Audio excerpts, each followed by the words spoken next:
Oi, professores, boa noite. Teremos mais uma web da proposta da formação 2019. E hoje nós temos uma discussão muito importante. Por acaso, o debate de hoje tem sido privilegiado nos seminários regionais do PENAIC.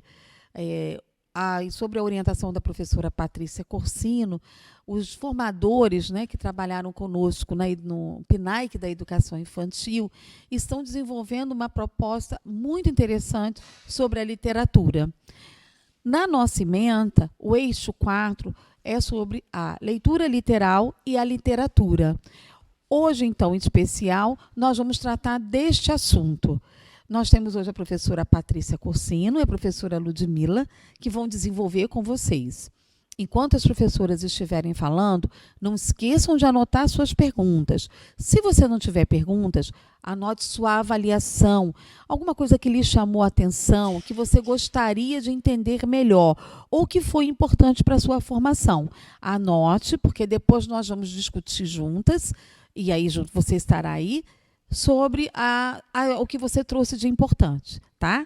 Vou passar para a professora Patrícia Corsino, para que ela possa conversar com vocês, e depois a professora Ludmila Tomé. Depois voltamos. Boa tarde, boa noite já. Obrigada, Elaine, pelo convite. E é um prazer, né, a gente estar novamente aqui, podendo falar sobre esse tema que nos é muito, muito caro, né, que é pensar o lugar da literatura na educação infantil e no ensino fundamental. Eu começo aqui com um poema do Manuel de Barros, que ele explica um pouco o que é a literatura, né? Falando um pouco de poema. Então, no descomeço era o verbo, só depois é que veio o delírio do verbo. O delírio do verbo estava no começo, lá onde a criança diz: eu escuto a cor dos passarinhos. A criança não sabe que o verbo escutar não funciona para cor, mas para som. Então, se a criança muda a função de um verbo, ela delira.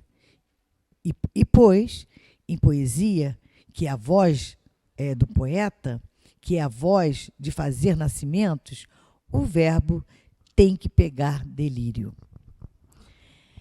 A ideia de pegar delírio no verbo, que o poeta nos convoca, diz diretamente respeito ao depois.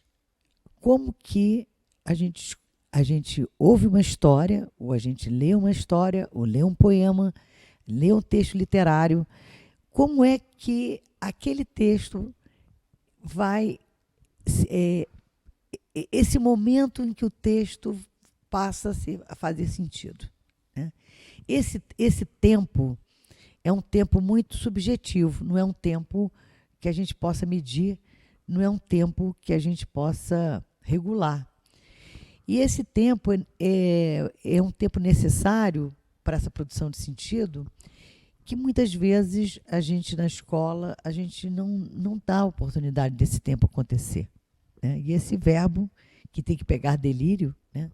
Esse verbo, muitas vezes, ele fica sendo fora dessa ideia do imaginário. Esse delírio que é o imaginário é a entrada em algo que não está posto, né? Algo que vai me deslocar de alguma forma, vai me trazer possibilidades de olhar o mundo de outra maneira, de me olhar de outra forma.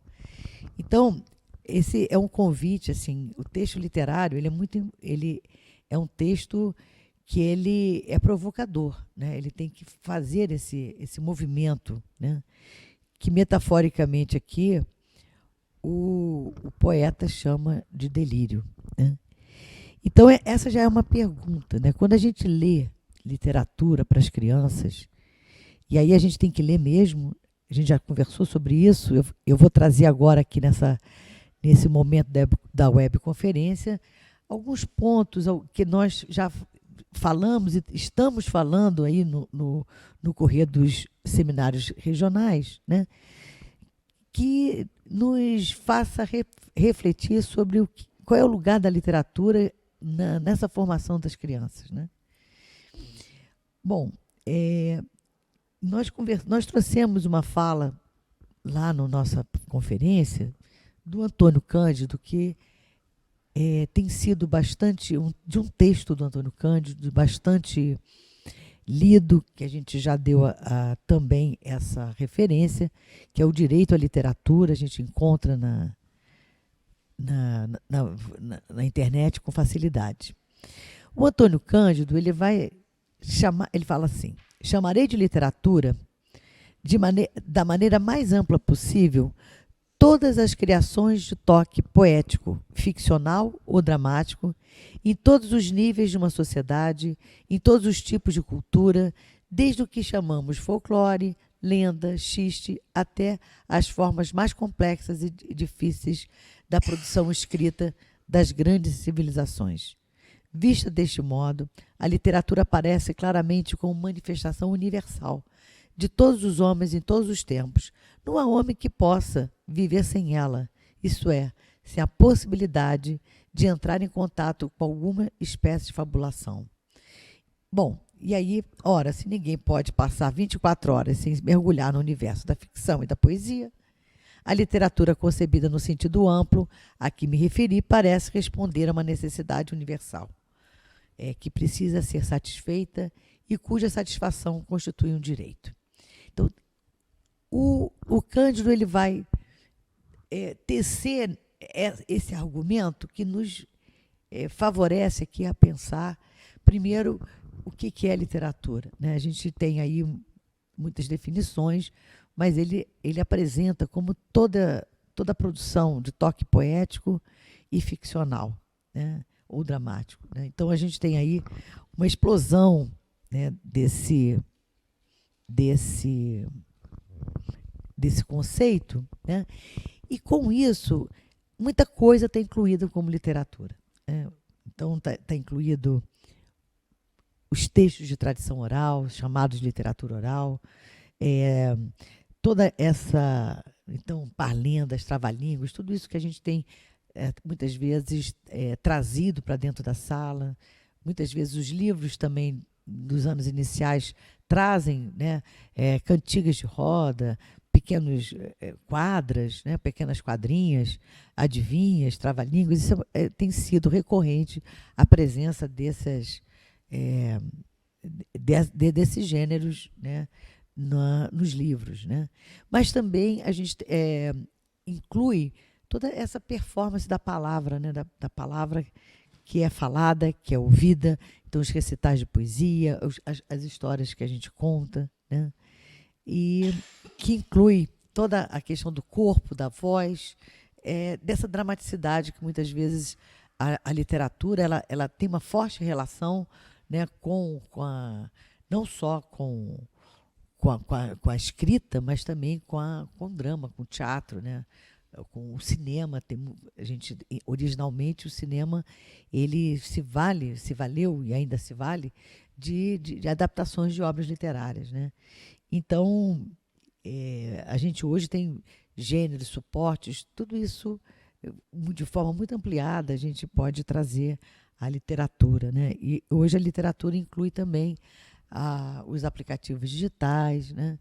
Então, a gente tem aí uma literatura que está com muito suporte, a literatura que aparece muitas vezes num balé, numa peça teatral. A gente vê essa explosão mesmo do texto poético e do texto literário. Mas e na escola? Como é que a gente trabalha, como é que a gente leva esse texto, né?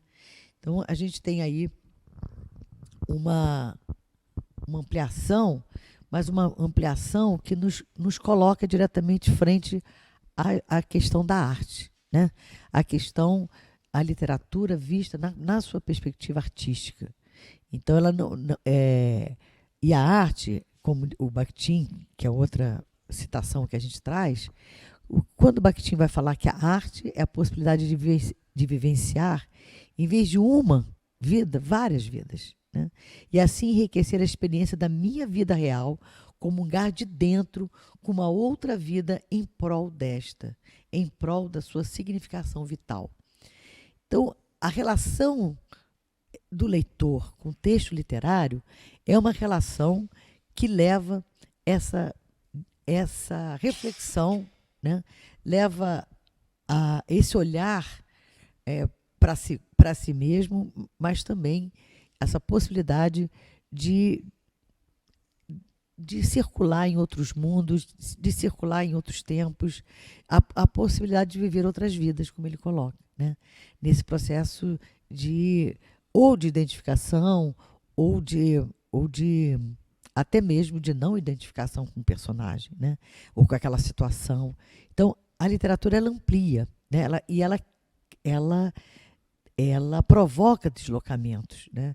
Então, essa é uma questão importante, porque a gente tem discutido, já teve, inclusive, dissertação de mestrado de uma orientanda da Ludmila, Fernanda Frambach, que foi discutir a presença da literatura no PNAEC, né? Como o PNAEC, como o material do PNAEC tem trabalhado a literatura e muitas vezes tem aparecido, vocês sabem disso, a ideia de leitura deleite, né? A gente tem discutido que a leitura ela não é simplesmente um entretenimento ou algo para se divertir, né? A literatura ela é esse lugar provocador de deslocamentos, né? Então a literatura ela tem que estar neste lugar da arte que provoca. Não é só é claro que ela pode também ser um espaço do respiro, a gente pode ser um passatempo, um momento que a criança tenha uma distensão, que possa fazer uma escolha. Eu não estou dizendo, ela também pode ser um lugar do lazer, um lugar mais da descontração, mas ela não pode ser vista só como isso, né? Então, a literatura, ela às vezes na escola, ou ela leva esse lugar, ela ganha esse lugar de um passatempo, daquilo que, então não vou fazer nada, daquilo que eu possa ficar, não tem mais nada para fazer, então vamos ali, vamos ler um livro, ou até do castigo, também já teve tempos que era castigo para a sala de leitura, mas ou então o tempo do pretexto para fazer um trabalho, uma sequência didática, um dever, né? Então aqui a gente está querendo trazer a literatura dentro de um outro lugar, né?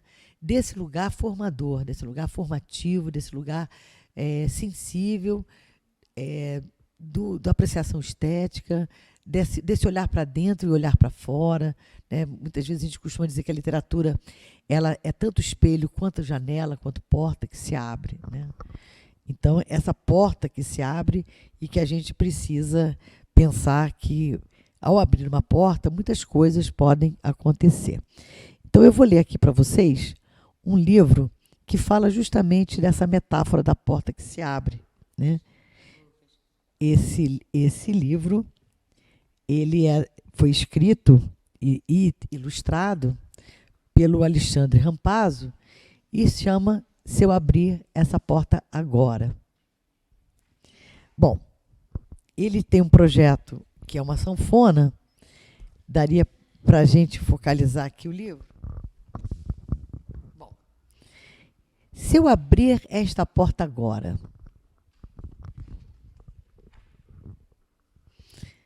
um amigo adorável pode estar me esperando do outro lado. Se eu abrir essa porta agora,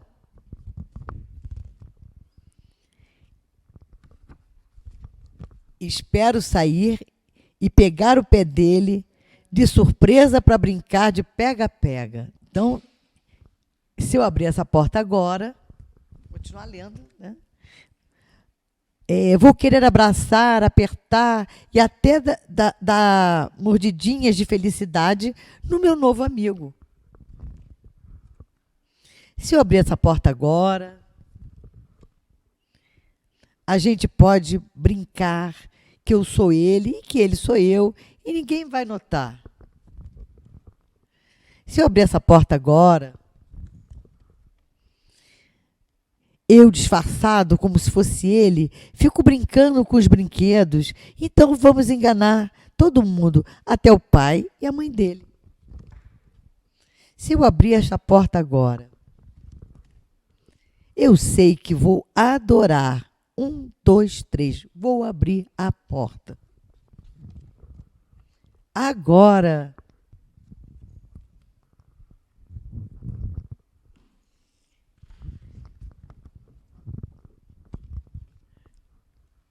esse livro ele tem um projeto gráfico que a gente vira e é uma sanfona, né? Se eu abrir essa porta agora,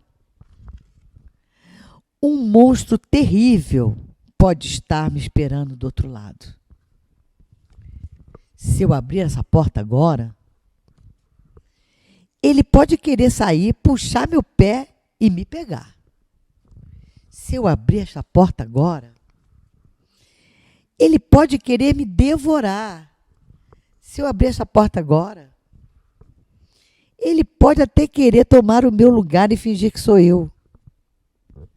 Se eu abrir essa porta agora, ele vai ficar com o meu quarto, meus brinquedos, minha mãe, meu pai.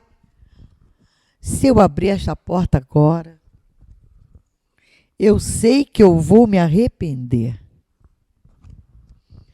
Se eu abrir essa porta agora, se eu abrir essa porta agora. Então, essa metáfora aqui que esse livro traz, né, todos nós, quando vamos abrir uma porta nova, né, a gente tem esse drama, né? Se eu abrir essa porta agora, o que pode acontecer do outro lado, né? É interessante que a literatura, ela vai aqui esse livro, ao mesmo tempo que ele é uma metáfora de qualquer situação nova que a gente possa enfrentar, né, que a gente vai ganhar um outro espaço, ela também é uma metáfora da própria leitura, né? Então, se eu abrir o livro, né, o que eu posso encontrar? Eu posso encontrar muitas coisas lá no livro, né? Coisas que agradem e coisas que podem não ser tão agradáveis assim, mas que me faça pensar.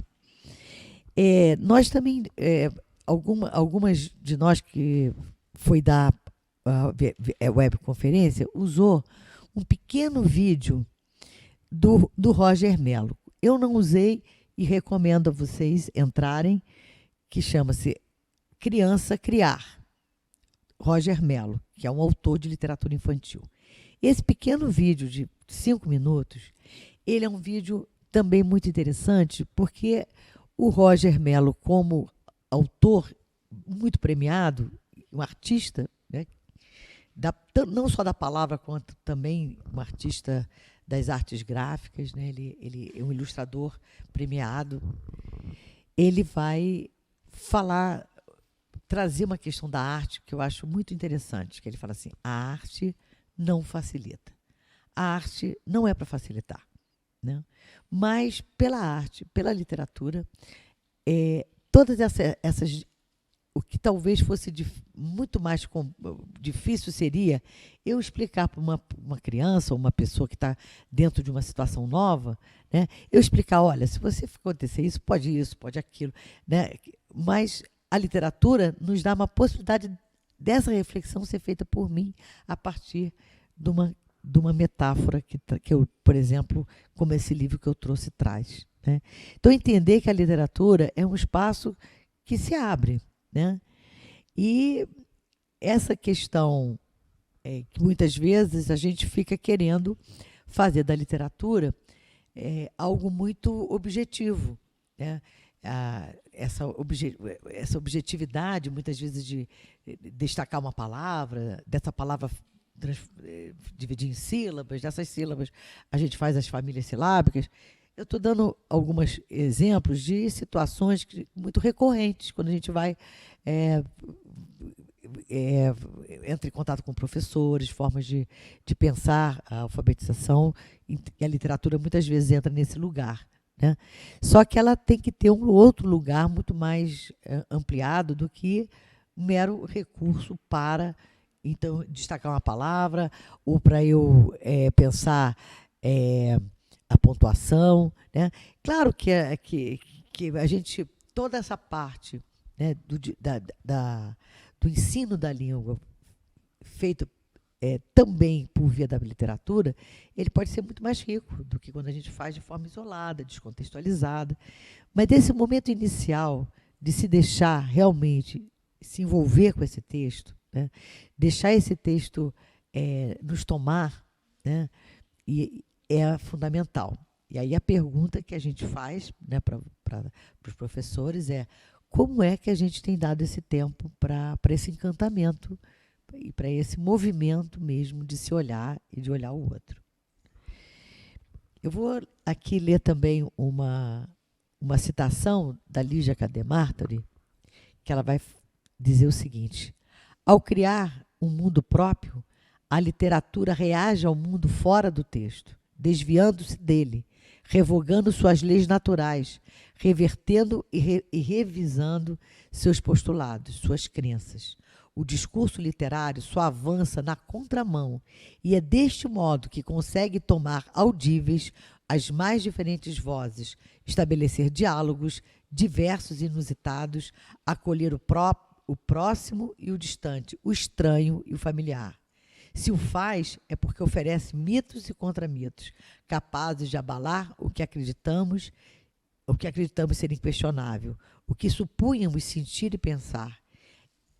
É por ser múltipla que a literatura oferece um espaço de liberdade. Então, esse espaço de liberdade é fundamental que a gente abra, né, para as crianças após uma leitura compartilhada ou uma leitura feita pelo leitor mais experiente, pode ser o professor, ou pelas próprias crianças, lendo entre elas, lendo sozinhas ou lendo para o outro.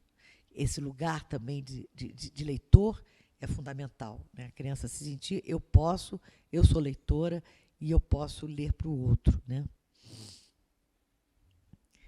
Bom, então, isso exige alguns deslocamentos, né? Se é um espaço de liberdade, se é um espaço de desvio, ela exige que nós também tenhamos alguns deslocamentos ao trazer a literatura para dentro da escola, para esse lugar compartilhado que é uma turma, né, de crianças que a gente convive todos os dias, que a gente todos os dias tem o que contar, o que dizer, o que conversar, nessa perspectiva mais dialógica, de abrir espaço para o outro se colocar, para o outro ter o que dizer a partir do que ouviu, do que viu, né, do que sentiu, né? É preciso que a gente desloque uma visão meramente instrumental da linguagem, né? A gente tem discutido, Ludmila certamente vai abordar também essa questão, né? Essa linguagem que não é só instrumental, né? A linguagem, como o Manuel de Barros costuma dizer, ele fala assim: estou cansado da linguagem, fatigada de informar. A linguagem não é só para informar, né? A linguagem não é só para trazer situações informativas. A linguagem, ela traz a expressão, ela traz a criação, ela traz aquilo que não está posto, o inusitado, o próximo e o distante, como eu li, né, anteriormente. Então, também é importante a gente entender que há uma forte relação entre pensamento e fala. Então, é importante as crianças falarem, as crianças se colocarem, as crianças dizerem o que perceberam, o que sentiram. Esse espaço de troca é um espaço fundamental quando a gente está levando a literatura para a escola. Esse caráter dialógico da linguagem, que é também polissêmico, ou seja, a gente vai por diferentes épocas, diferentes momentos, a gente às vezes lê um texto, a gente vai produzir alguns sentidos que são muito próprios de um determinado momento, em outros a gente pode produzir outros. Muitas vezes a gente não entende um determinado texto no momento, depois vai entender em outro, né? A gente não entende tudo sempre, né? Então, essa questão muito racional que às vezes a gente coloca dentro de um poema, por exemplo, né? Então, o poema nem sempre dá para a gente, se a gente não for com o coração, se a gente não for com o sentimento, se a gente não for com essa percepção estética também, vai ser difícil da gente aprender, muitas vezes, aquilo que está nas entrelinhas, o que está nas próprias figuras de linguagem, aquilo que é metafórico, e, portanto, fala de muitos lugares, de muitas formas, né? Tem uma outra forma de dizer, e a criança precisa entender, e ela vai entendendo que a literatura, a palavra entra de uma outra forma, né? Ela pode entrar de uma outra forma, a palavra pode ser dita de uma maneira diferente do que ela está acostumada a ouvir. Então, ela também é um espaço fértil, porque dialógico, porque ela traz muitas vozes, né? Vozes de muitos lugares, de muitas possibilidades de personagens, né? De pessoas, de crianças, bichos, de outros tempos, outros lugares, né? Reveladas nos personagens, nas metáforas, nas imagens, nos cenários ficcionais criados, né? Nesse universo todo imaginário que o texto literário cria, né? E se a gente for pensar, a literatura infantil, ela não inclui só o verbal, né? O texto verbal, ela inclui o texto visual também, e essa relação entre o verbal e o visual, ela é uma relação muito... cada dia as obras de qualidade, elas são cada dia mais dialógicas. Esse livro que eu li anteriormente é o que a gente chama de livro ilustrado. É o livro em que o texto e a imagem estão em total diálogo. Então, de maneira que vocês foram prejudicados sem poderem ter o visual junto do verbal, porque as imagens também dizem, e dizem de uma outra forma. Bom, então, esse deslocamento do conteúdo, né, para o encontro com esse texto, o encontro com esse outro, né, de uma criança que a gente pode pensar esse encontro como um encontro da criança com esse outro, que o outro que está no texto, e o encontro também que fazemos com as crianças, né? Então, a literatura que ela vai provocar, ousar, experimentar novos caminhos, ampliar referenciais de mundo, ela vai provocar desvios, né? Assombro, vai fazer pensar. Não é uma literatura que, durante muito tempo, originalmente até ela foi assim, né? Aquele livro para educar, para moralizar, para ensinar alguma coisa, né? E aí a gente precisa saber o que chega às crianças, como chega, né? E acho importante a gente pensar, eu não sei se vai dar para projetar essa imagem, tá?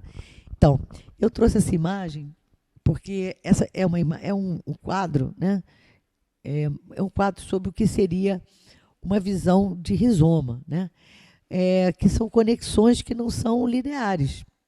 São conexões várias, possíveis, né, conexões. E isso é importante a gente ter em mente, que quando a gente está diante do texto literário, a gente pode estar diante de inúmeras conexões que cada um vai fazer e que nem sempre a gente pode ter o certo ou o errado, né? Aquilo que está... Esse primeiro momento da literatura é um momento de produção de sentido. Lógico que a gente tem aí uma coerência, o texto tem coerências, né? Tem um encadeamento de ideias. A literatura ela é também espaço, né, em que a gente tem esse território interdiscursivo, mas também a literatura ela traz possibilidades da gente pensar. Também tem a parte cognitiva, a parte ética, a parte que traz elementos sociais. Outro dia a gente também estava discutindo, né, sobre, por exemplo, a questão do Monteiro Lobato, né, que o Monteiro Lobato fez 70 anos de morto. A obra dele vai estar muito publicada daqui esse tempos para diante, né? E tem uma discussão como o Monteiro Lobato é racista, não é racista. De fato, o Monteiro Lobato tem frases racistas, mas a gente tem que situá-lo no tempo dele, no espaço em que ele viveu, em que produziu, e ele não é só racista, porque todos nós, ao escrevermos, a gente carrega nossos valores, nossas formas de ver o mundo, do nosso tempo, da nossa época, do lugar que a gente ocupa socialmente. Então, tudo isso deve ser levado em conta numa discussão. A literatura, ela é fundamental justamente por isso, né? Para que a gente tenha essa perspectiva. Se a gente sente que tem um determinado, porque a gente percebe que tem uma determinada fala que não é politicamente correta, né, no sentido do que hoje nós consideramos, né, então a gente precisa estar chamando atenção. E como é que a gente diria? Como é que a gente hoje poderia estar pensando essa frase? Eu trouxe também aqui uma frase do Benjamin, que ele ia falar que o tédio é o pássaro do sonho que choca os ovos da experiência. Então, a literatura pode se tornar espaço de experiência e formação do sujeito, desde que a gente tenha esse espaço, né, que não é imediato, muitas vezes. O que as crianças percebem não é uma coisa tão imediata assim, né? Então, a literatura ela vai conjugar várias dimensões, a dimensão afetiva, sociocultural, ético-filosófica, cognitiva, estética, né, linguística. Então, ela, claro que ela tem, a gente vai ter aí aspectos de muitas ordens, então ela tem muitas possibilidades, sim, de se abrir ao trabalho, né? E ela é fundamental que as crianças possam conviver com a literatura e tenham muitos espaços, tempos para ler. Aliás, nós precisamos ter clareza de que a literatura ela é uma porta importante de entrada no mundo da cultura escrita, é uma fundamental que as crianças tenham possibilidade de ler todo dia, folhear livros. Os livros têm que estar nas mãos das crianças, levar livro para casa, né? As crianças elas têm que ter o livro como algo, um objeto do desejo, né? Objeto que me encanta e que me desloque, e que eu desejo estar comigo, né? Eu só queria fechar com essa pesquisa, que foi uma pesquisa muito grande, feita na PUC-Rio, pela professora Alicia Bonamino, que eles fizeram uma série do GERES, Projeto GERES. Eles acompanharam um grupo de crianças, né, ao longo dos 3 anos primeiros da escolaridade, e nesse acompanhamento longitudinal, eles foram vendo o que agregava, quais eram as práticas, né, que somavam e que eram favoráveis às crianças em relação às práticas de leitura, às estratégias de leitura, enfim. E aí, nesse texto de 2015, eles chegam à seguinte conclusão: que práticas de alfabetização não deveriam priorizar o ensino de letras e sílabas isoladamente, porque impactam negativamente em relação às habilidades de leitura.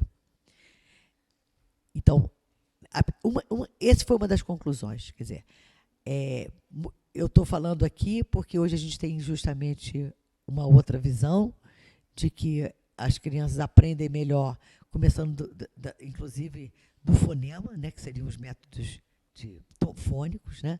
E a pesquisa evidenciou justamente o contrário, né?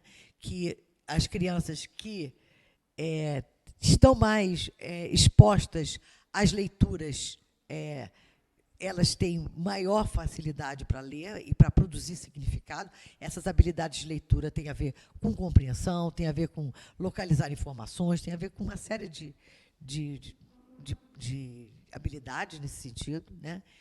Que professores deveriam introduzir práticas de leitura para e pelos alunos o mais cedo possível em suas salas de aula. E que a leitura realizada pelo professor foi a prática que mais agregou conhecimento aos alunos em todas as habilidades investigadas pelo grupo de pesquisa. Olha só que coisa interessante essa pesquisa, que foi uma pesquisa de vários lugares do Brasil durante 4, 5 anos, né? A leitura cotidiana, especialmente de textos literários, com e para as crianças, práticas em que elas são chamadas a participar, a imaginar, a pensar, a brincar, a conviver, a se conhecer, né? A conhecerem o outro e o mundo, é uma importante porta que se abre às apropriações infantis. Portanto, a literatura ela é fundamental para que a gente possa... E eu fecho aqui com a frase da Maria Luísa Oswald, que ela vai falar que essa importância da gente da gente convidar as crianças, né? A literatura livre de um utilitarismo imediato se abre a múltiplas interpretações e permite o encontro de si mesmo e do outro, instaurando a linguagem na sua dimensão expressiva e a narrativa como tempo de comunidade de ouvintes. E, como diz Maria Emília Lopes, a idade do leitor não é biológica, e sim cultural. Então, quando se forma o leitor? Desde o berço, né? E nós somos aí responsáveis por essa, nós professores, e nós professores também da universidade, estamos o tempo todo formando leitores, né? Inclusive leitores literários de literatura infantil e de literatura também adulta. Então, vou passar aqui para a Ludmila, porque ela certamente tem muitas outras indagações, e vocês anotem aí as dúvidas e as questões para a gente continuar o diálogo. Obrigada. Obrigada, Patrícia. Bom, eu tinha preparado um PowerPoint muito bonito, só que deu uma confusão aí, tecnológica, enfim. Eu reuni aqui um pouco o que eu ia dizer, e tem algumas coisas que eu vou conseguir mostrar, né, umas imagens que eu consegui, que eu tinha mandado para um amigo que eu tinha adorado, e aí elas estão aqui, né? Eu peguei no WhatsApp, que estavam no meu PowerPoint. Mas está aparecendo a imagem já? Não, não precisa. Vou deixar isso aqui de ilustração enquanto eu começo. Então, muito bom estar aqui, esse diálogo, né, da ideia da literatura. Eu queria ressaltar que eu, né, estando aqui, tenho um texto, né, humildemente um texto, nessa coleção maravilhosa que vocês já devem conhecer, né, quem está no PNAEC, né, é o volume 1, que fala um pouquinho do que eu vou tratar aqui hoje, sim, que eu posso pensar, né, da relação entre, que a gente pode trazer dessa importância da literatura, esse privilégio da literatura, a relação, tentar focalizar especificamente com a alfabetização, né? A gente tentar tratar um pouco dessa polarização aí entre alfabetização. Eu acho que vai direto na alfabetização quando a gente pode compreender a importância da literatura diretamente relacionada na alfabetização, quando a gente pensa um princípio que é muito importante estar sendo afirmado nesse momento, em função de uma propagação, né, e uma difusão intensiva, como se fosse o último grito da ideia de que os métodos devem ser fônicos, né? Então, a própria perspectiva pedagógica, né, e de sujeito, de aprendiz que a gente vai ter, de criança na escola, que vai estar na relação com a língua, né, desses métodos fônicos, é a oposta do que a gente pode trazer, que a gente vai estar tentando trazer aqui, sobre essa importância da literatura. Em que sentido? Né? Tentar explicar um pouquinho. A língua não é codificação. Quando você ensina a alfabetização, quando você propõe processos materiais, pedagógicos e dinâmicas com as crianças, a partir de uma ideia de que é preciso que elas compreendam cada fonema, que elas compreendam os grafemas que estão relacionados com cada fonema, e você dá uma ilusão, inclusive, inicial, né, uma das questões que você está imprimindo nas crianças é que as relações são bionívocas. Depois ela vai sair dessa ilusão, mas você conta com um momento de ilusão, um momento de artificialismo, em que ela vai compreender quais são os grafemas que ela deve corresponder ao que ela vai passar a escutar como fonemas, porque ninguém escuta fonemas. Na nossa língua, no uso da língua, você não para identificar um traço da língua mínimo, que é o fonema. Né? Ela vai aprender na escola, a criança, a proposta dos métodos fônicos. Então, uma proposta dura, né? Uma proposta que pretende, né? Que pressupõe que a língua tem uma relação codificada, o que significa que tem par a par, né? Unidades da língua, grafemas e fonemas. De uma certa forma, você está aí caminhando com uma certa concepção de linguagem, que depois pode ir para o vocabulário, para a gramática, de que há uma ordem, né, que há uma codificação, as regras estão organizadas de uma determinada maneira que basta nós compreendermos essa codificação que nós estaremos entrando para a mágica da língua, ou para o que a língua pode nos proporcionar como funcionalidade, como etc., né? Como o que seja essa movimentação que a gente possa ter dentro da língua escrita. Então, eu queria começar, né, falando essa ideia, essa aproximação com a alfabetização e pensar assim, fazer uma frase bem categórica, né, que eu já falei uma outra vez, uma outra mesa junto com a Patrícia, que ela achou interessante também, que é a ideia de que é preciso que a gente parta do princípio de que a língua não é literal, né? Sair da ideia do literal, né? E que seria o que é informativo, o que é para par, há um significante e há um significado. Para esta palavra, óbvio que a gente vai compreender que o sentido é este, é um sentido informativo, é um sentido, a Patrícia trouxe a palavra conteudístico, né? Então, a língua não é literal. Então, nós estamos partindo do princípio oposto ao que posso pressupor, por exemplo, esse método, né, os métodos fônicos, mas também outros métodos ainda do ensino da linguagem. Estou trazendo o fônico porque ele é mais radical e porque está muito na ordem do dia das discussões, né, sobre a alfabetização. Então, o literário, ele não é literal.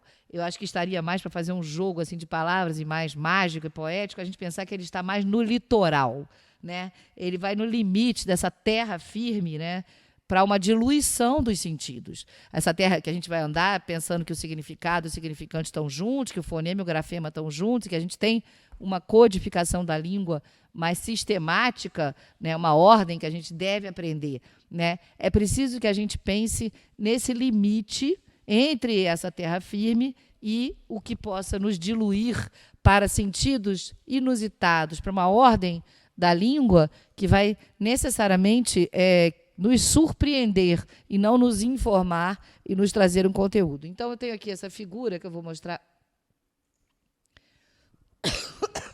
Aqui a gente tem... Não, aqui primeiro, o Bakhtin vai dizer que a língua é essas duas coisas, né? É preciso também, assim, falei da codificação e falei que não é isso, que a gente tem uma diluição dos sentidos, aí a partir dessa terra firme, abrem-se horizontes mais moldáveis, inusitados, né?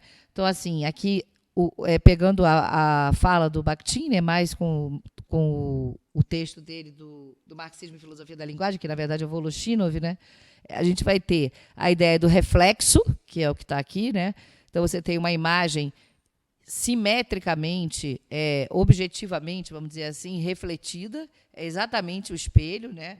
E você tem a refração. Então, você tem a reflexividade, a reflexão, né, o reflexo. A língua realmente reflete, né, ela codifica. Tem alguma coisa aqui, o que é o espelho, o que a gente fala traduz o que está no mundo. A gente tem essa característica da língua, né, o Bakhtin não vai jogar fora isso, vai dizer que não há isto sem haver, sempre, a cada instante que a língua é utilizada, o outro, que é a outra figurinha que eu coloquei aqui, metafórica, que é a ideia de um prisma, né, que entra uma luz, uma cor, uma coisa que vai poder se irradiar de uma maneira também que a gente não pode prever qual seja. Pode ser, não podem ser todas, né, mas pode ser muitas, né? Muitas coisas podem sair de uma mesma luz que entra num prisma, né? Então, assim, mostrar um pouco que é preciso que a gente tenha, para a gente fazer um trabalho com literatura, para a gente fazer um trabalho com a linguagem que esteja fazendo as crianças caminharem dentro, se imprimirem, né, se imbuírem e terem a experiência principal de uma língua em que elas vão se autorizar, ousar, se jogar, né, se colocar como sujeitos de agarrar essa língua e querer plasticamente modificá-la, né? Não vão estar esperando a resposta certa para poder saber se eles sabem escrever aquela palavra, se eles podem escrever aquela palavra, mas querem mais modificar essas palavras da língua, né? E se tornarem, então, portanto, escritores, autores, né? E poetas, quem sabe e tal. É preciso que a gente pense do que se faz essa concepção de linguagem. Essa concepção de linguagem que também é preciso a gente afirmar na contramão total, né, no contrafluxo oposto mesmo, radicalmente, do que a gente está vendo aí como métodos fônicos, que a gente já está designando facilmente, ou temos ouvido, como perspectiva discursiva da alfabetização. Então, vamos pensar um pouco o que significa isso, né? A literatura entraria para dentro dessa perspectiva de uma maneira muito produtiva, né? Assim, é radicalmente constitutiva. A gente pode imaginar que seja o caminho principal, o caminho agradável, o caminho inteligente. Porém, é preciso que nós tenhamos bem claro que é preciso que o professor tenha uma concepção de linguagem, quer dizer, que uma certa concepção de linguagem seja aceita, circule, esteja presente pelos modos como as práticas pedagógicas vão estar se instaurando, né, sendo instaladas pelos professores, né?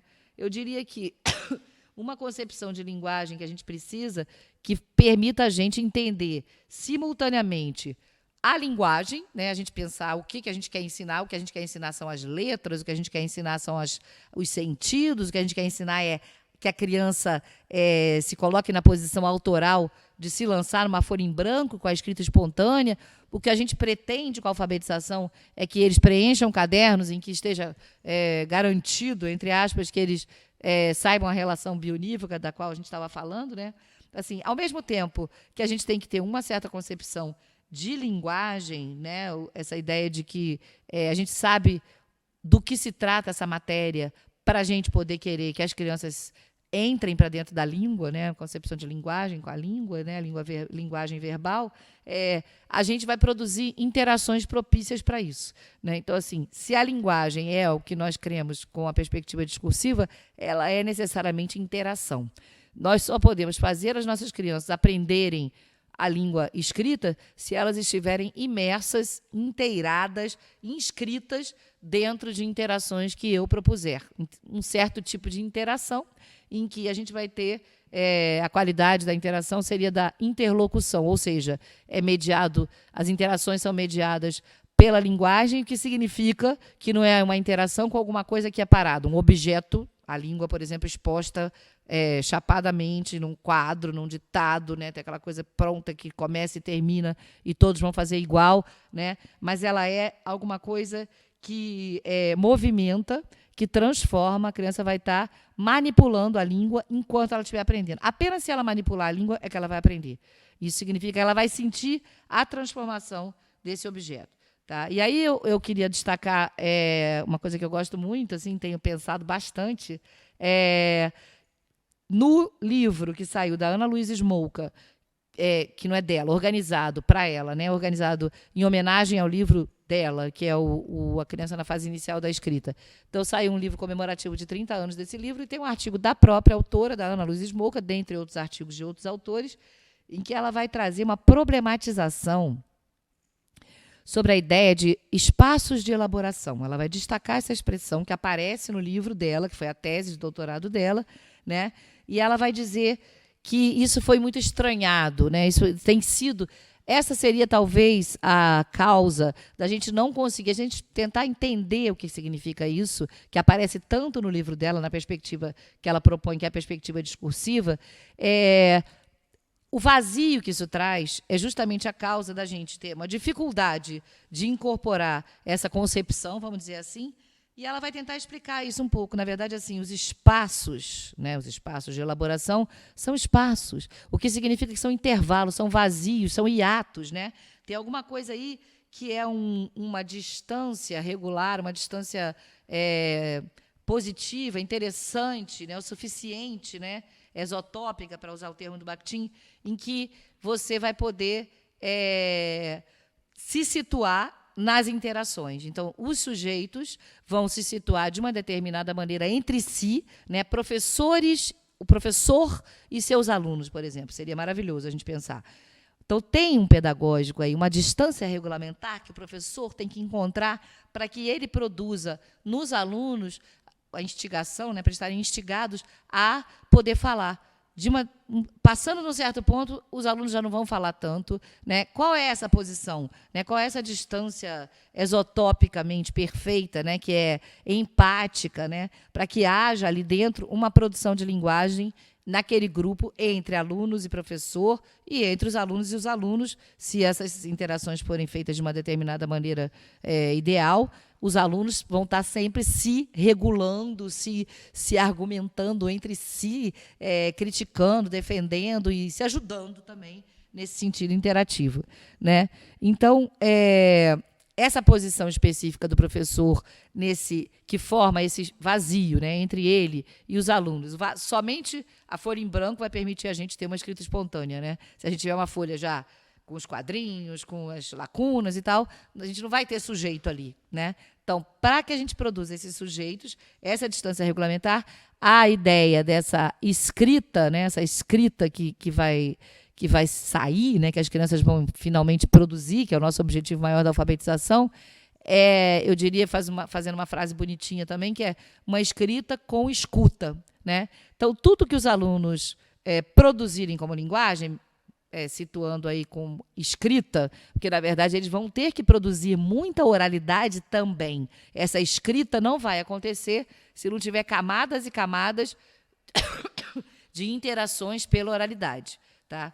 Então, a situação do professor é uma situação responsiva. Não basta, aí aquela problematização também que a gente já veio ouvindo, né?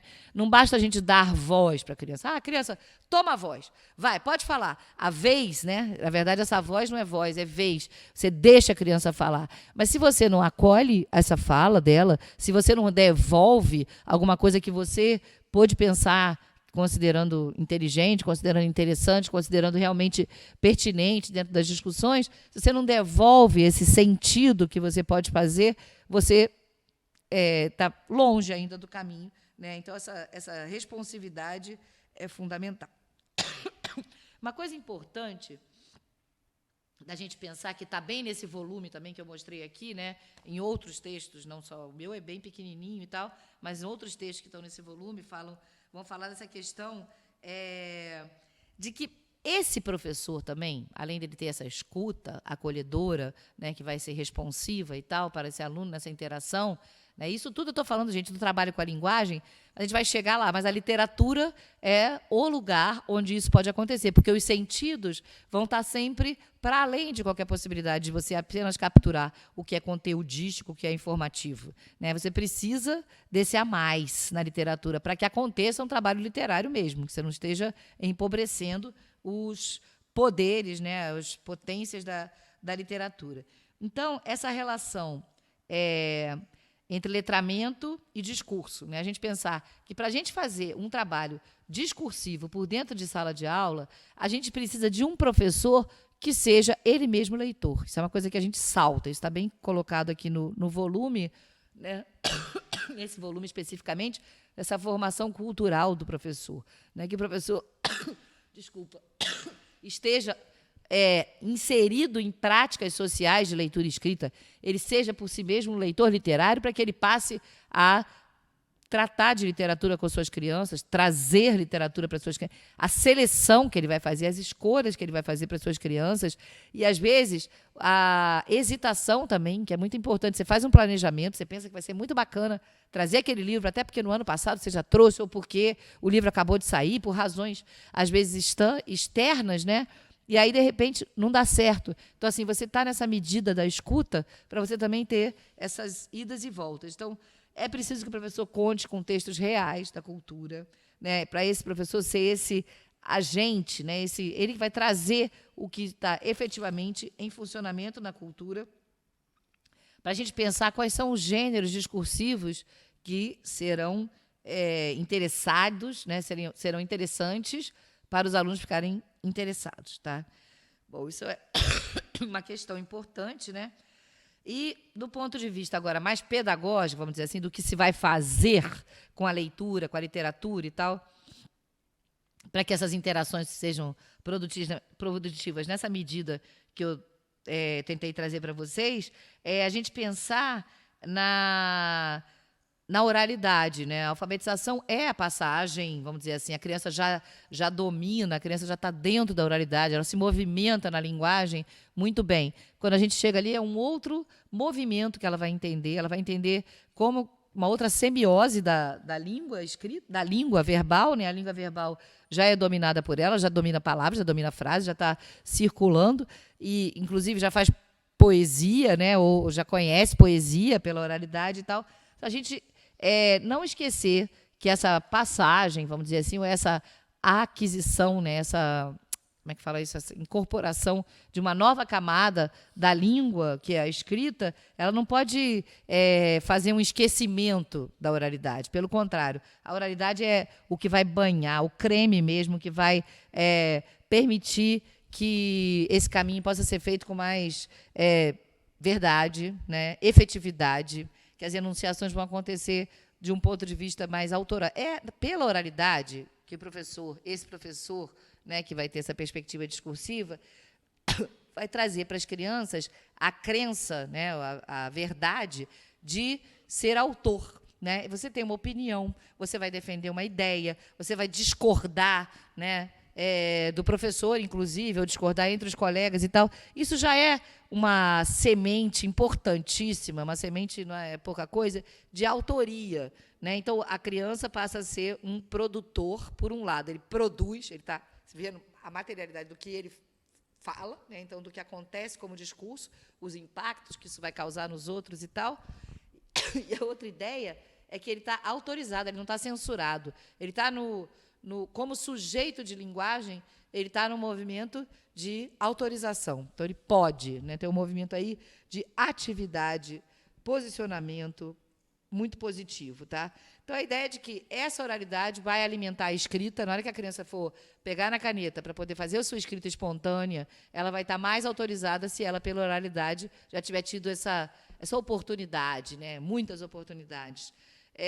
A gente pensar, então, que aí a gente vai fazer sempre a leitura da escrita, isso é a segunda lição de alfabetização, né? Eu falo isso nas minhas aulas, na graduação. A primeira você fala, escreve do seu jeito, escreve o que você quiser, tenta, mesmo que você saiba que você ainda não sabe, tenta com os precários recursos que você quiser, porque você se colocando nessa posição é que você vai começar a pensar sobre alguma coisa que vai se produzir como escrita, né? Mesmo que esteja inicialmente dentro de hipóteses, né, muito equivocadas. Mas só você colocando lá que a gente vai ver quais são essas hipóteses. O segundo movimento é a criança ler o que ela escreveu. Então, não é o professor que vai ler, avaliar, diagnosticar, né? Alguém que vai corrigir, que vai dizer se está certo ou errado, se está no limite bom, no limite mais ou menos, né? Mas a própria criança vai se colocar. Isso também é uma ousadia. A criança fica assustada. Do mesmo jeito que você fala, escreve aí do seu jeito. Ela fala, cara, mas eu não sei escrever. As crianças às vezes falam isso, né? Você fala assim, agora lê o que você escreveu. Ela fala, não, lê você. Aí você até pode ler para mostrar que o que ela escreveu pode produzir um sentido, que às vezes não é sentido, né? Ou que não produz nenhum sentido. Mas o ideal é você colocá-la na posição ativa de quem vai tentar ler o que escreveu. Isso mostra um escritor que está pensando no que está fazendo. Você já está produzindo aí um escritor responsável pelo que ele está fazendo. Né?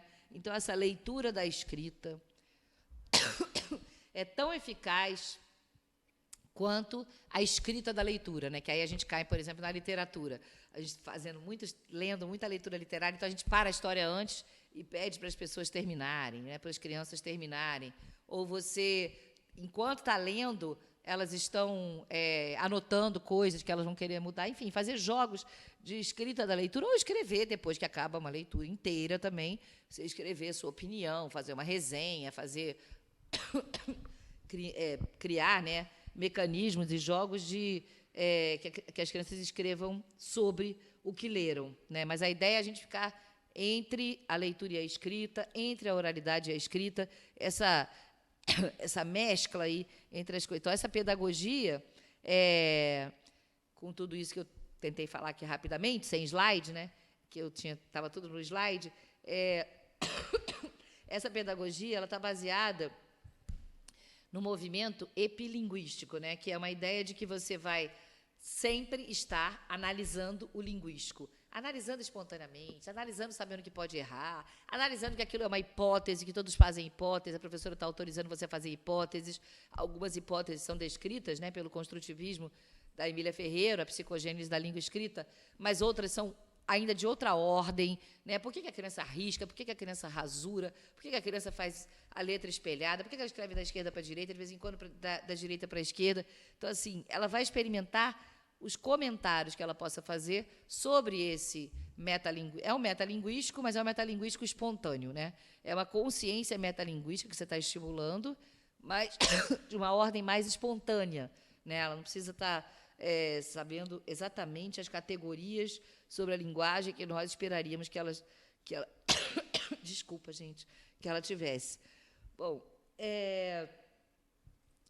basicamente é isso. Então, aqui esse último desenho, né, essa última ilustração maravilhosa que eu adoro, que é do Escher, né, que eu não sei se vocês conhecem, não conhecerem, procurem, que faz uns jogos assim visuais. Os quadros dele são uns enigmas que a gente não sabe. Tem escadas que a gente não sabe se as pessoas estão descendo ou subindo, água que em corredeiras que a gente também não sabe em que direção estão, são sempre muito enigmáticas. Aqui ele faz um quadro que nem é tão enigmático assim, mas faz a gente pensar bastante, é muito bonito, porque a gente tem as árvores, o lago e o peixe, né? Então, a gente tem 3 níveis aí, pelo menos, né? A gente tem o fundo, que é o peixe, que seria o interior, vamos dizer assim.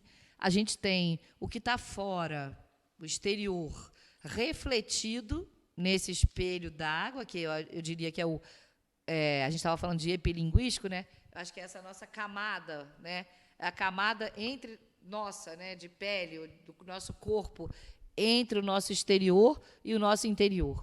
Então, o que a gente está constituindo como linguagem, aprendendo a ser, nos fazendo de interiormente, é necessariamente refletido do que vem de fora, né? Então, as árvores, aí, no caso, refletidas nessa superfície. E as folhas dão essa camada de atravessamento, né? Exatamente ali que tudo se atravessa. De fora para dentro, né? E esse dentro feito do que é de fora. E eu acho que isso tem tudo a ver com o que a gente pode propor, né? Espero que a metáfora não tenha sido muito abstrata, muita viagem na maionese, mas a ideia é essa, que essa camada esteja sempre drenando, né? Uma coisa permeável. Tá? Aí eu queria só... Se temos também essa interação prevista, né, entre sujeitos, professores e alunos, alunos e alunos, se a gente tem essa interação, como eu tentei propor, essa pedagogia, né, do epilinguístico, que vai trazer oralidade com escrita, escrita com leitura, leitura com escrita e tal, a gente abrir essa leitura literária, né, que vai abrir dessa maneira as interações, a gente abrir também, a gente está tratando o momento da alfabetização, ele é exatamente um momento intersemiótico, né? A gente está passando de uma semiose, a linguagem que a gente conhece se dá pela voz, pelo volume de voz, pela velocidade de voz, pelas tosses no meio, né? Pelo presencial. Então, essa é a semiose da oralidade, e a criança vai aprender que aquilo ali pode ser traduzido de uma certa forma, toda tradução é imperfeita, né? Mas decalcado de uma maneira não perfeita, né? Que a gente não está falando de codificação, mas assim uma tradução, fazer com que aquilo possa ser reproduzido numa dimensão que vai ter outras circulações, que vai ter outros modos de funcionamento e que é a gráfica, né? Que é a escrita. Então, a gente está tratando de 2 semioses aí. Acredito que seja muito produtivo a gente pensar em ainda mais semioses, né, do que a única do som e do grafismo, né, que é visual.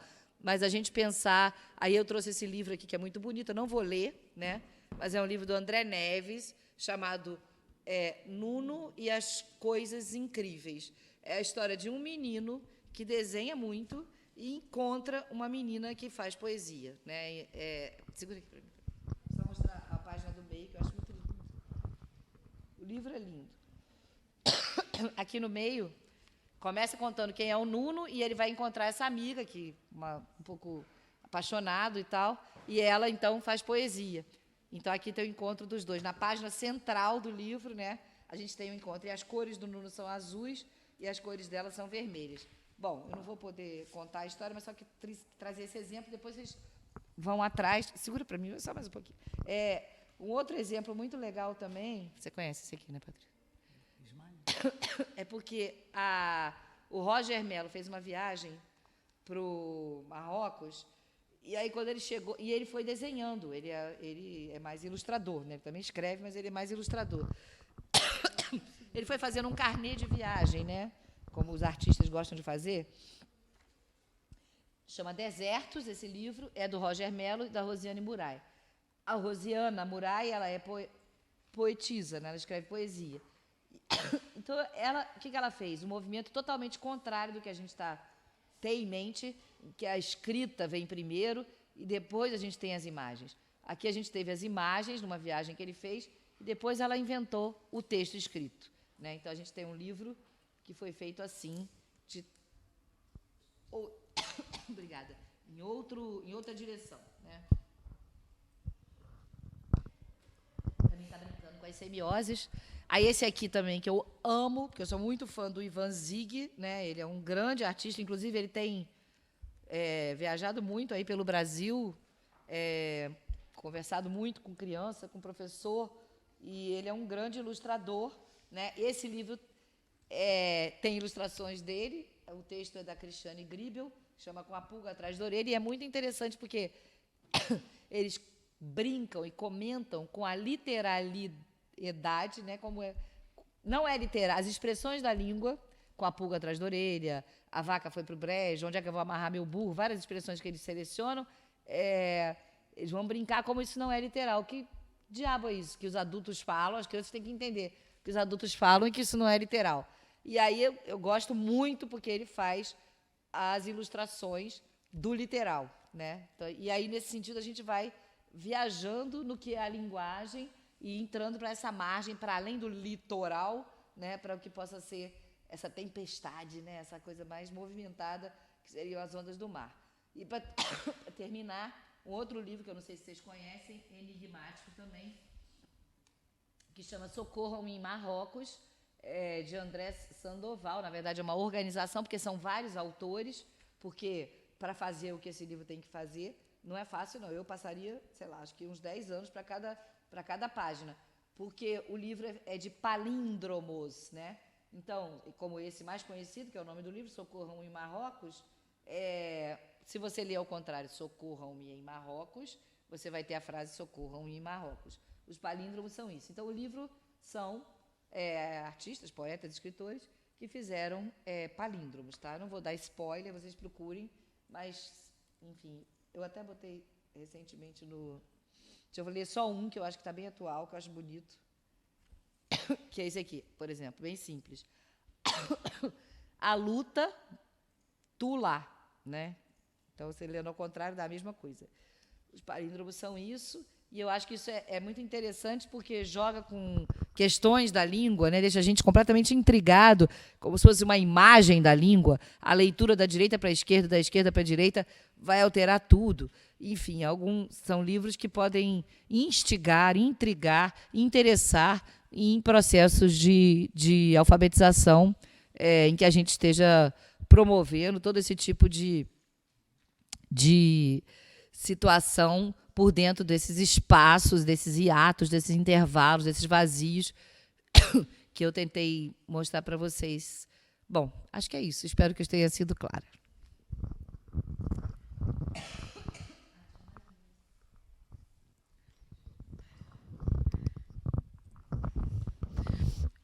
Bom, agora eu vou ler sobre uns comentários dos professores para que as nossas professoras possam comentar.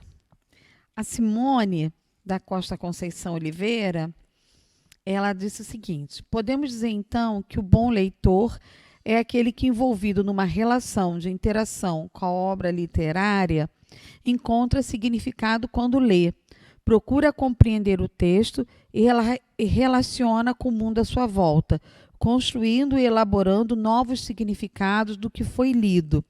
Só assim a leitura pode contribuir de forma significativa numa sociedade letrada, no exercício da cidadania e no desenvolvimento intelectual. Para isso, é preciso que o livro infantil seja agradável aos olhos e possua um texto encantador, estimulando o imaginário infantil. E a Ana Cláudia Torraca responde: escrita com escuta, escrita espontânea, só vem com a folha em branco. É isso. Ela não, ela afirma, né? E o Tiago França, ele diz: concordo, ele concorda com a Simone e diz: os livros precisam ser esteticamente agradáveis. Auxilia bastante para o interesse da criança pelo livro. Fora que a ludicidade usada após a leitura é muito válida para o melhor aproveitamento cognitivo. Aí eu vou deixar agora com as professoras para comentar o que os professores trazem aqui de importante.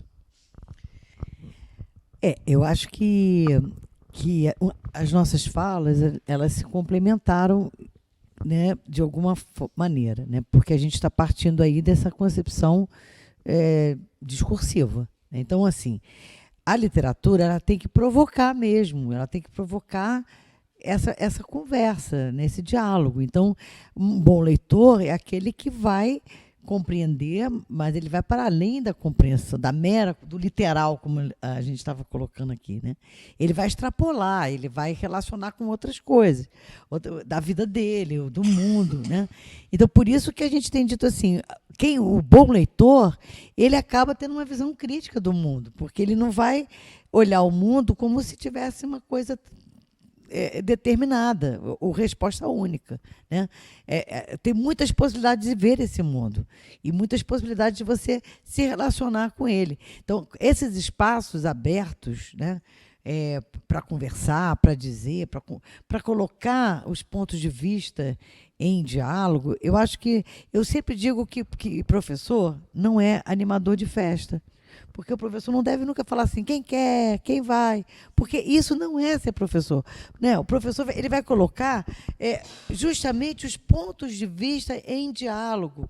Então, quando você pergunta, e a questão da oralidade é fundamental, porque quer dizer, a gente lê uma história, as crianças precisam conversar sobre essa história, porque desse momento é o momento em que a leitura vai estar acontecendo nessa possibilidade da troca coletiva, né? Então, eu acho que eu não esqueci o nome da menina.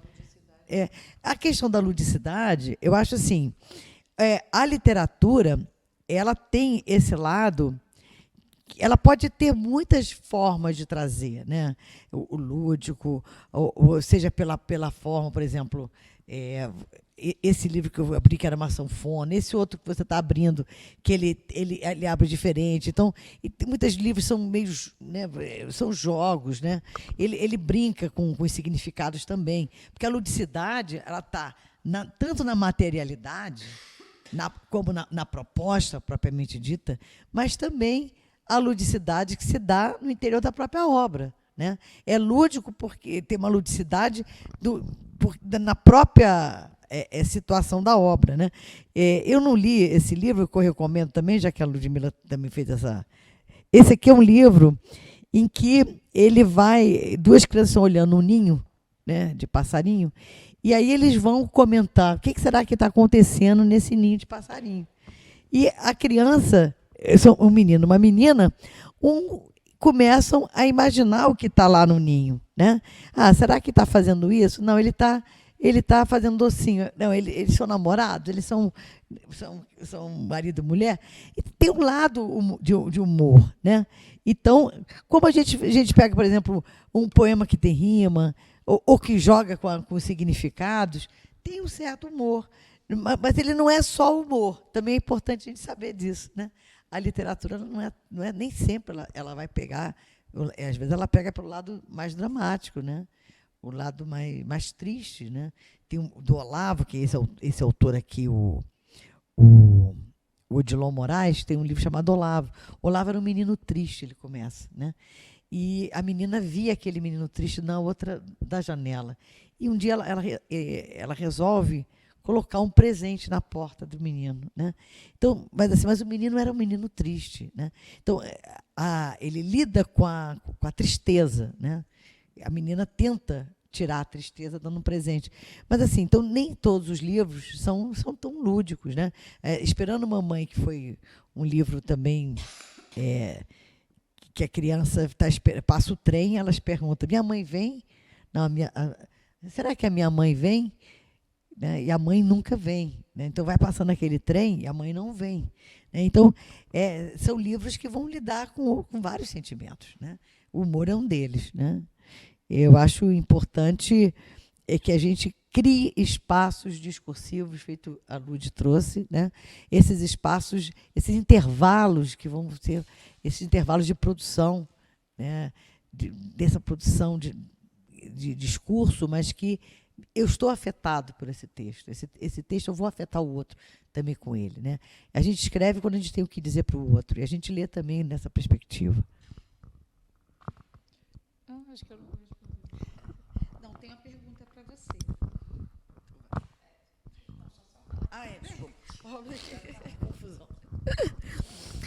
Ludmila, a professora Maria Cristina Trolli da Silva, ela pergunta: professora Ludmila, há possibilidades de elencar os títulos dos livros sugeridos? E a Joelma diz: amei a fala das professoras. Concordo que o professor tem que ser leitor para poder incentivar a leitura em sala de aula. Muito boa essa frase da professora Patrícia Corsino. A idade do leitor não é biológica, mas sim cultural. Nossa, que gostei também. Enfim, para a Ludmila, é possível elencar os títulos de... Ah, tá. Vai passar depois, né, gente? Vou fazer isso agora, né? Que eu acho que vai culpar, não sei. Olha, eu vou fazer uma recomendação, sabe qual é? Olha só, a Fundação Nacional do Livro Infantil e Juvenil, ela tem uma lista, vocês entram lá no site da Fundação, tem uma lista dos livros premiados anualmente. É interessante que todos eles, se eles foram premiados, é que eles são muito bons. Também tem as listas dos que são altamente recomendados. Esse livro, se não me engano, ele é um dos premiados. Né? Não, já de tempos atrás. E ele é triste, exatamente. Nem todo livro é alegre, né?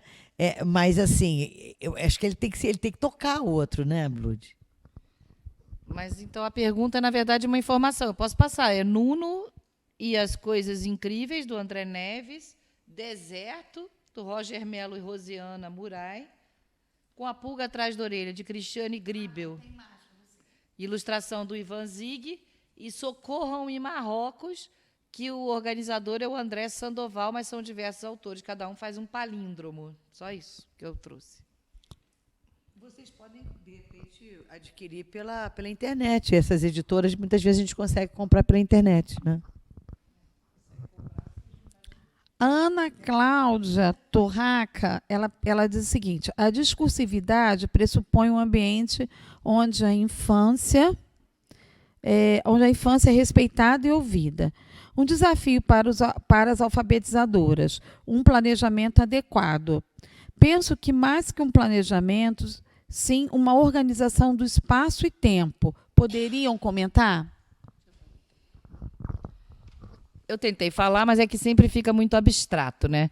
Eu acho que, por exemplo, o planejamento, por dentro dessa ideia de que a ideia de discurso é que a gente vai estar sempre produzindo. Se as crianças não estiverem produzindo, se as crianças não estiverem criando, estiverem se movimentando, não é discurso, né? Na verdade, a Cristina Corais, aqui na faculdade, num seminário do FEARJ, estava falando que tudo é discursivo, né? Se você produz uma escola em que as crianças estão sentadinhas, todo mundo copiando e só fazendo ditado, só decalque, né? Só alguma coisa bem fixada e tal, isto também é discursivo. A ideia do discursivo é que você está sempre produzindo sujeitos a partir do modo como a linguagem está sendo utilizada.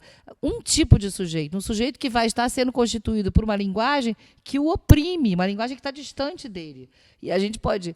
A nossa perspectiva discursiva, ela quer que esse discurso seja alguma coisa que esteja imprimindo nas crianças uma ideia de transformação, de possibilidade de produção, no sentido delas manipularem a linguagem, delas ressignificarem, né, naquele sentido da refração. A linguagem chega de um jeito, ela vai usar a mesma palavra que ela conhece, que é a palavra da língua, mas para ela vai ter um outro sentido, ela vai propor novos sentidos. Então, essa ressignificação. Eu falei da intersemiose, quer dizer, a gente, assim, passar do desenho para a escrita, da escrita para a fotografia, da fotografia virar música, né? Isso pode ser muito produtivo, como forma de deixar esses espaços de criação, né? Que a pergunta é essa, né? Como organizar o espaço e o tempo. O planejamento do professor também, que você menciona, eu acho que a gente tem que pensar o seguinte: ele não pode ser, se é uma escrita com escuta, um planejamento que vai estar disposto a estar caminhando junto com os sujeitos, todos os sujeitos caminhando juntos, não pode. Na verdade, ele deve ser refeito a cada passo. Porque, conforme for a recepção das crianças à sua proposta, isso tem que se modificar. É vivo, né, do ponto de vista do que o professor está propondo. E vai caminhando com essa vivacidade da recepção, da vontade de produzir. Até quando você propõe, vamos produzir um livro assim assado. As crianças, não, mas eu acho que seria mais legal isso, e falam coisas que você não esperava.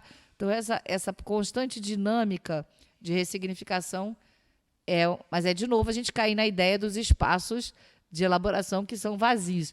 A gente conta com um professor antenado na cultura, que vai poder escolher coisas interessantes para serem trazidas, e a gente conta com um professor também disposto, né, a, de repente, não saber o que ele vai fazer naquela terça-feira. Na segunda-feira, ele sabia. Aí, na terça, com o que aconteceu na segunda, ele já vai ter que pensar de segunda para terça, para propor aos alunos e ver se os alunos também vão caminhar com aquela proposta, né? Queria fazer um complemento que a gente tem discutido muito na educação infantil, mas eu acho que ele vale não só para a educação infantil. Na educação infantil, a gente tem dito que o ambiente ou o contexto educativo, ele é também educador. Mas eu não estou falando do contexto...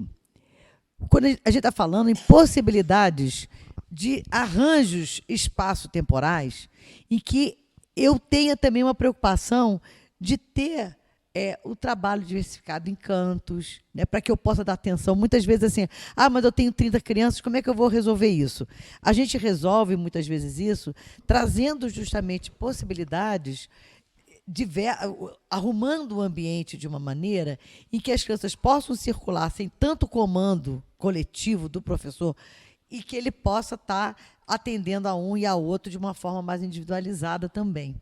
Então, assim, tem esses dois movimentos. Quer dizer, a gente não precisa todo mundo estar fazendo a mesma coisa. Isso que a questão fundamental que a Ludmila trouxe, a gente está aberto a esse planejamento. Eu até tenho um pequeno texto que eu falo disso. Tem que ser flexível, participativo, né? Ele sempre tem que caber o inusitado, o novo, aquilo que surgiu e que as crianças sugeriram. Muitas vezes as crianças levam um livro, a gente deixa para ler na última hora, e é justamente aquilo que a gente não faz, é trabalhar a partir daquilo que a criança traz, né? Então, eu acho que o tempo, às vezes a gente fica muito preocupado com o tempo, quando que o tempo, não adianta a gente nem correr, nem querer fazer tanta coisa. Às vezes a gente fazendo pouca coisa bem feita, demorando mais tempo, né, de retomar. Então eu pego aquele poema, vou dramatizar, depois outra hora eu faço, vamos então virar um teatro, ou então da outra vez vai virar um filme, que a gente possa trabalhar, não muitas coisas, mas trabalhar de forma criativa, dialógica. Imprimir neles a ideia de que escrever é reescrever sempre. Escrever não é uma coisa que eu... Nossa, ficou lindo, professora. Toma, olha aqui, meu desenho, minha escrita. Né? Mas escrever é sempre você retomar alguma coisa, transformar em outra linguagem, transformar num texto maior, juntar os textos de todos para virar um textão. E o professor, nesse momento, a gente tem que pensar que assim, a gente vai coordenar isso e vai valorizar também aquilo que eles estão fazendo. Então, a gente pode, por exemplo, fazer uma exposição que a gente ajude a pensar uma moldura, que a gente pense a legenda junto das crianças, ou que vire um livro, né? Então, esse acabamento é um acabamento não o professor fazendo pela criança, né? Mas valorizando aquela obra, sugerindo, de repente, um nanquim com um colorido depois, do desenho que ele fala, não, seria tão interessante trazer vamos botar um fundo de outra cor, né? Valorizando aí também esteticamente o que as crianças produzem, né?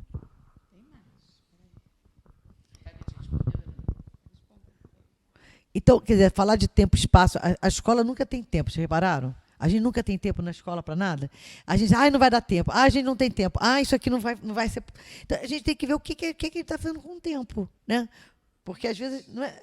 Porque o tempo a gente vai criar esse espaço, às vezes precisa de um tempo mais sereno, né? Tem perguntas, olha, o povo está... Professoras, no caso de contar a história, o professor pode se fantasiar para aguçar a imaginação do aluno? Isso é a professora Ana Paula Santana da Silva. A Simone da Costa Conceição Oliveira, ela pergunta, acho que ela faz um questionamento, né?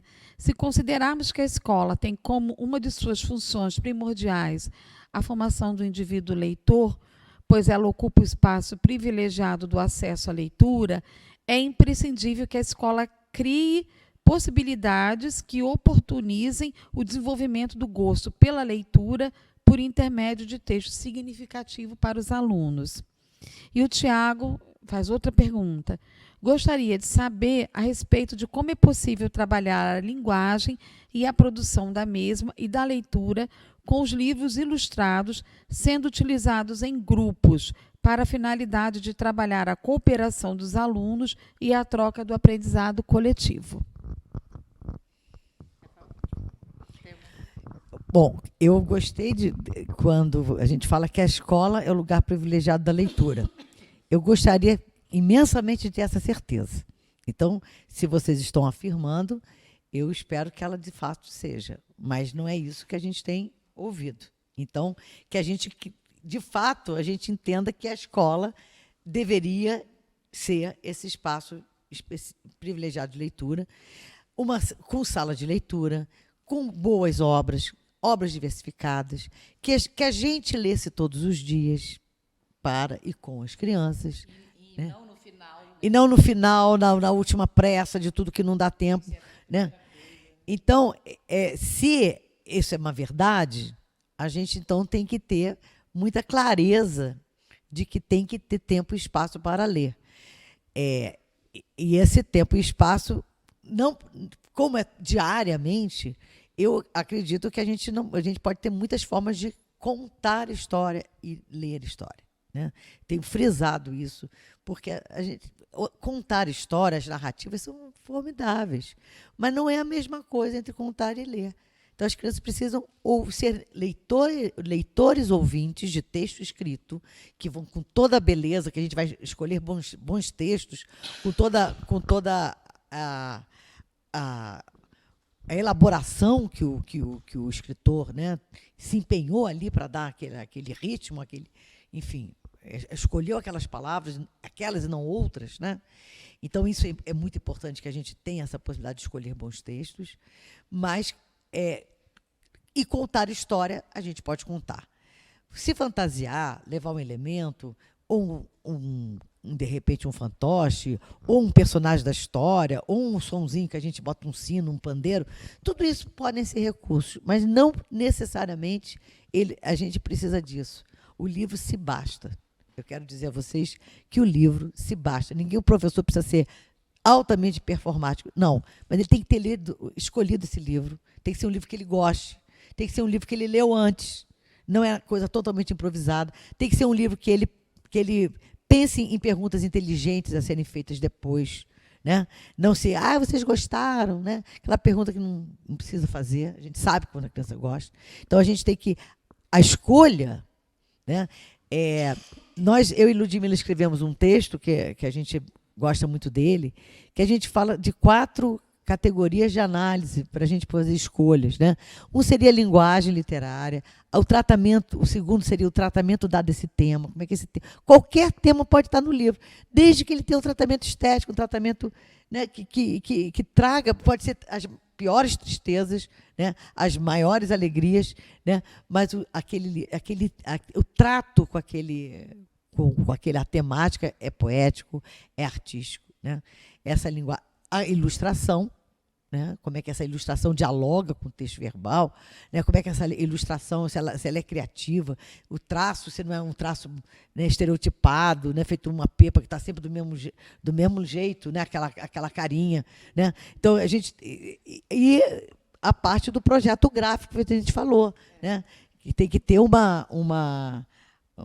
essa materialidade. Tem textos que fala um pouco da biografia, tem os paratextos que a gente chama, né? Então tem uma série de a gramatura do papel, tudo isso atrai para a leitura. Agora a gente tem que contar boas histórias, ler boas histórias, né? Pode ser fantasiado, mas não precisa. Pode, mas não precisa, tá? Pode ser muito divertido, as crianças gostam, mas a gente também pode saber que ler é um ato diário. Diário.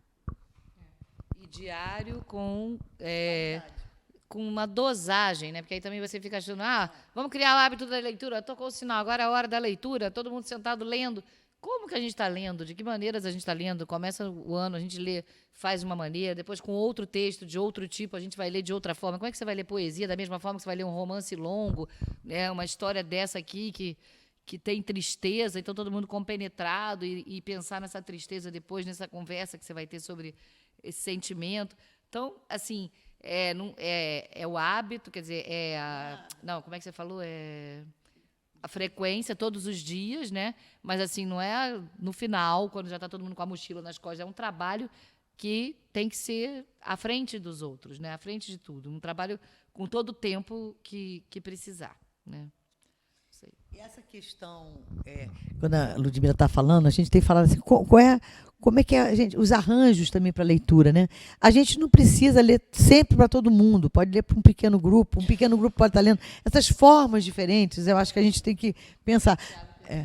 Não precisa também ser algo que se faz daquela rodinha perfeita. Ao contrário, a rodinha perfeita, ela atrapalha, porque aquele que está no canto aqui não está vendo a ilustração, né? Quando o Tiago fala de ler em grupo, pode ser uma forma, né, Ludmila? O importante é também ter a diversidade, né? Tanto da forma do professor ler, como das crianças trabalharem, porque eles podem, para trabalhar em pequenos grupos, para eles fazerem leitura de diferentes, pode ter alguma proposta e tal, que eles vão aprofundar naquele livro, mas melhor seria talvez eles em grupo escreverem sobre o que ouviram coletivamente e tal.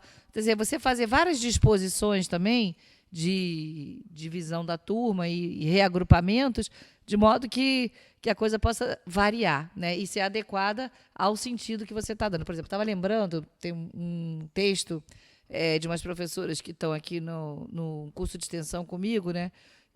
E elas escreveram um texto agora para o Combalf. E elas falam das crianças grandes lendo para as pequenas, dentro da mesma escola. E aí elas propuseram isso, as crianças grandes ficaram muito nervosas. Nossa, agora a gente vai contar a história.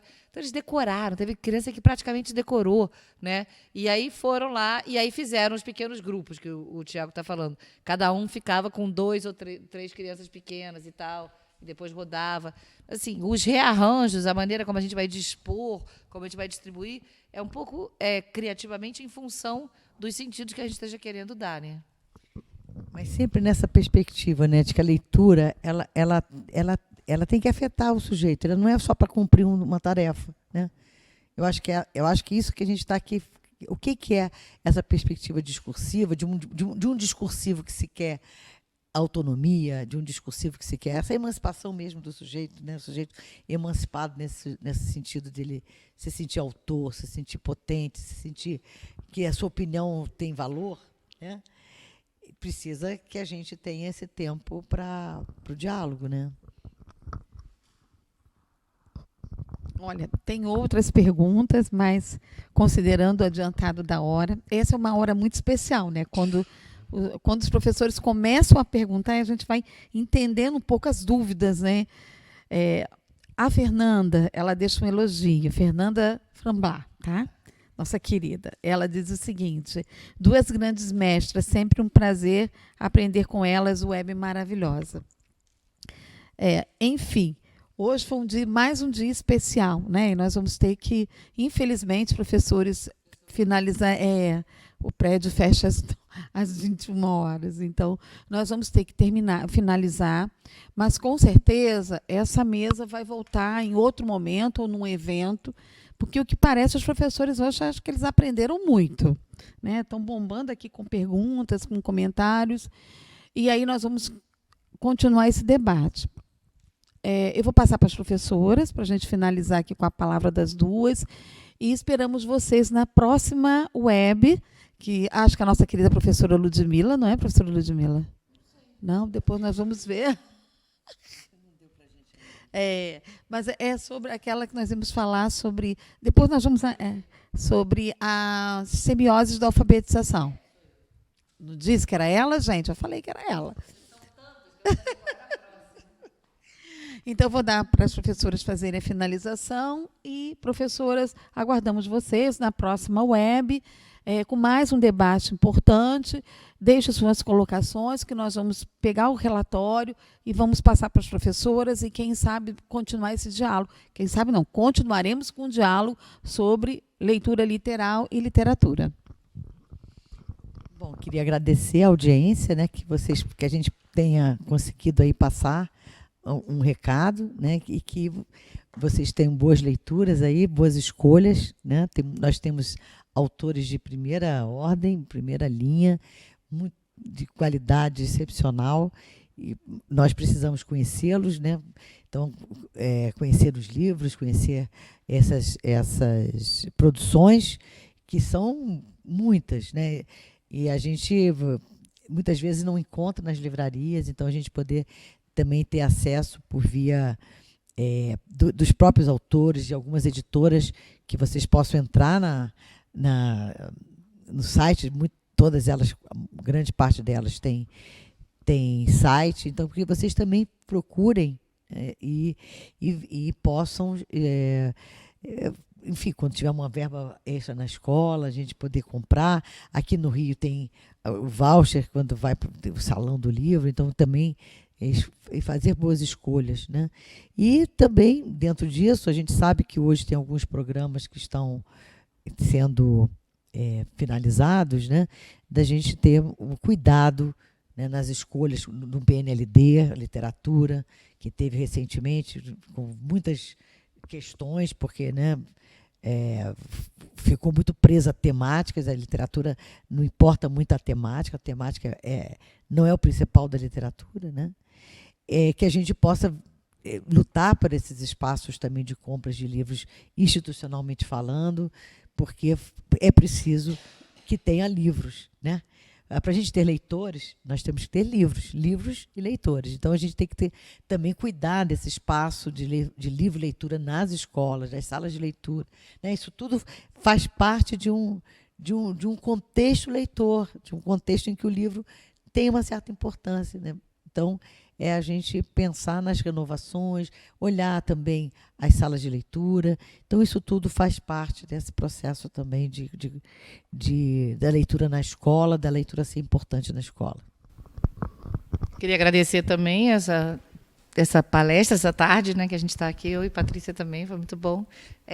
O tema que foi dado, e dizer assim, que, em princípio, isso tudo que a gente está trazendo, né, do modo como nós colocamos aqui, parece muito amedrontador, porque é o vazio, né? Como é que é? Igual a criança diante da folha em branco, o professor diante de um planejamento que vai se transformar no próximo segundo. Né? Abre a porta. Se eu abrir a porta, vai ter um monstro, o que vai ter? Mas a ideia de que é muito mais interessante, eu falo isso do contato que eu tenho intensivo com várias professoras muito interessantes que caminham com essa ideia, é muito mais gostoso você estar realizando a sua profissão está sendo realizada através de algum processo criativo seu, para você poder fazer as crianças serem criativas, do que você seguir um passo a passo, que hoje é o dia tal, da apostila, né, do caderno pedagógico, ou dos materiais que estão querendo que você não ensine o fonema tal, porque a criança não pode saber, e a criança doida para escrever helicóptero nos primeiros meses, o que ela queira, né, que possa parecer complicado. Então, assim, é muito mais interessante você cair nesse vazio, se joga nesse intervalo com toda a vivacidade, desde que você também esteja interessado, porque senão você não vai conseguir produzir sujeitos interessados se você estiver querendo fazer uma água com açúcar, né, com passo a passo de algumas metodologias. Então, assim, dá um frio na espinha, mas vale a pena, e o resultado certamente será muito mais interessante do que seguir coisas externas, tá? Bom, professor, muito obrigada pela sua audiência, obrigada por acompanhar até o final. e contamos com a presença novamente de vocês na próxima web. Boa noite e até lá.